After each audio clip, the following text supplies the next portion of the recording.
All right, Stellar 3.0. You build your third app differently than you build your first app. Short video today because I'm still fucking sick. It's not COVID. It's some bullshit. You know, the nice thing about COVID is that they don't tell you is when you have COVID, you're a little fucked up the first day. The next day, next 2 days, you're fucked. You've got a fever like crazy. And a few days later, you're good, right? You get the fever, you burn it off. Fevers happen for a reason. You're all good to go. With this shit, I've been sick for fucking... Okay, well, it's only been 2 days, but Bro, I'm just like a tiny bit pissed off, like a tiny bit under the weather. But, I don't know, dude.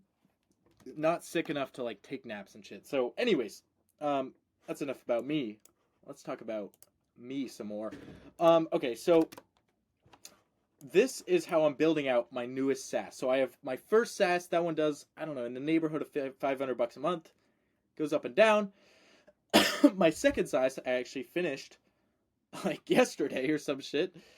And yeah, now we're on to version 3.0. And so I'm going to talk to you about why you might want to do things differently your third time around. And maybe if it's your first time going into building a software, you should probably do it this way instead of how I built my first one. Because I'm realizing now, there was the first version which made money, but before that, there was 2 other versions that also ran into problems and where I had to rebuild from scratch, basically. So let's talk about that. So the first one that I built was basically a call summaries app for high level, and I can actually show you that.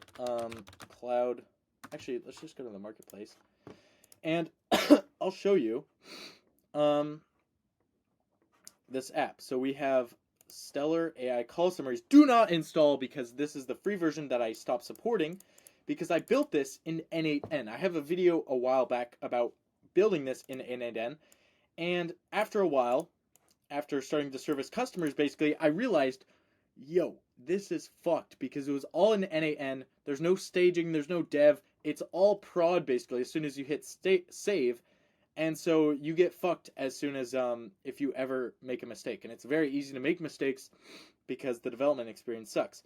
And so the first version, N8N, I had to switch. So I switched over and I started using this tool called trigger.dev. And trigger.dev is pretty nice. I'll just show you Trigger. We have a little example task here. Basically, it's all code. They have a nice UI for building out your workflows. And I started using this on the back end.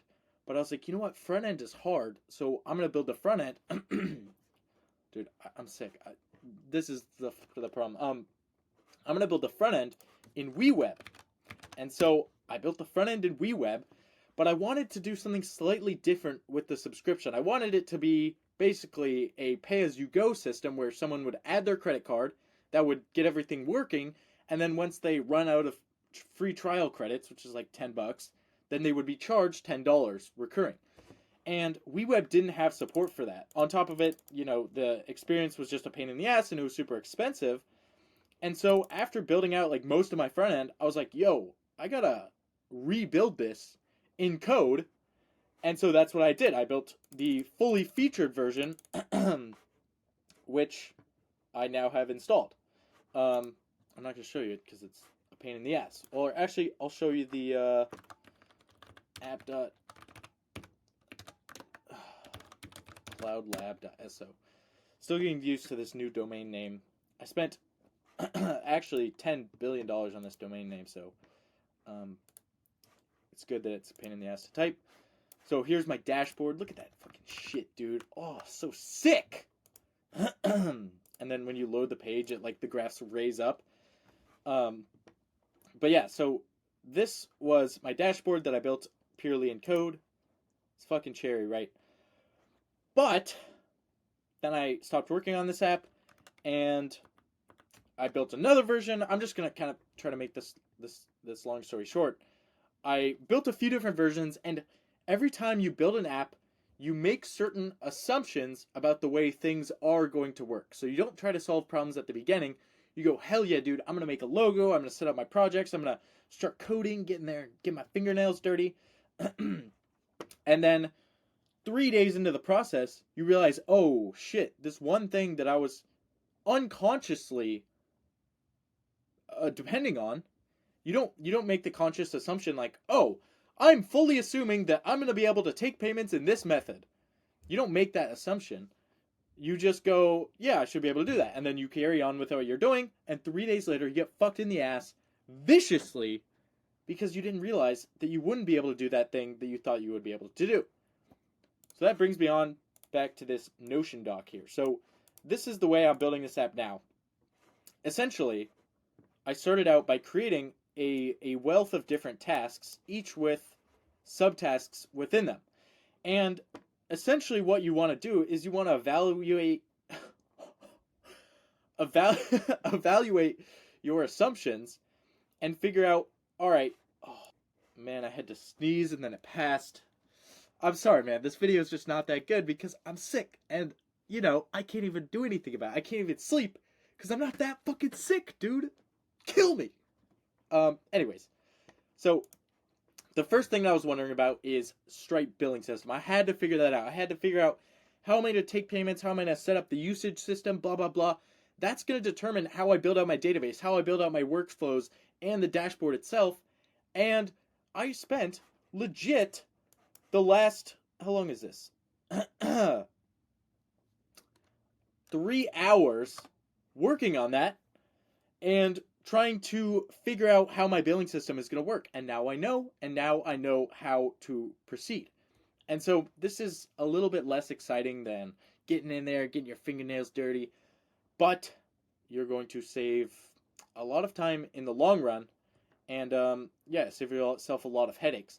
So then there's other stuff like basically the things that you need to do in order to have your MVP come to fruition.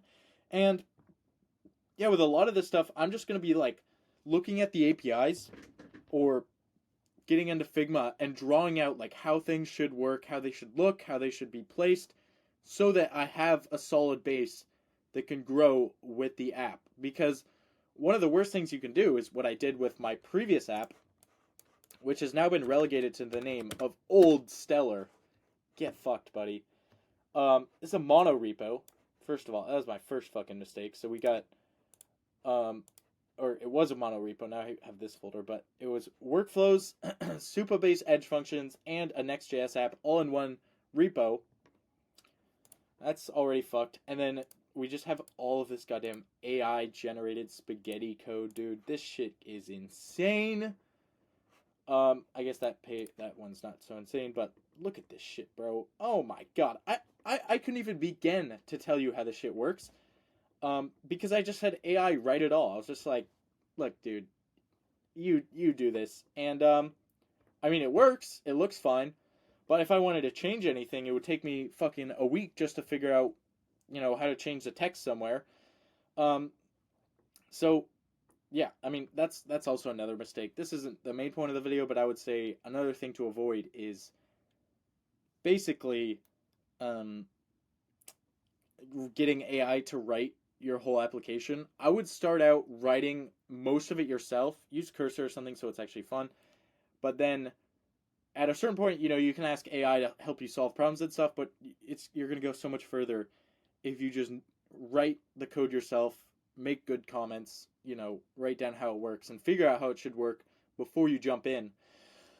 Because yeah, that's just going to save you a ton of headaches, because there's this thing called the gap or the dip actually, where you're making all this progress, AI's writing the code, blah blah blah, and then you want to change something that the AI is just not quite smart enough to change.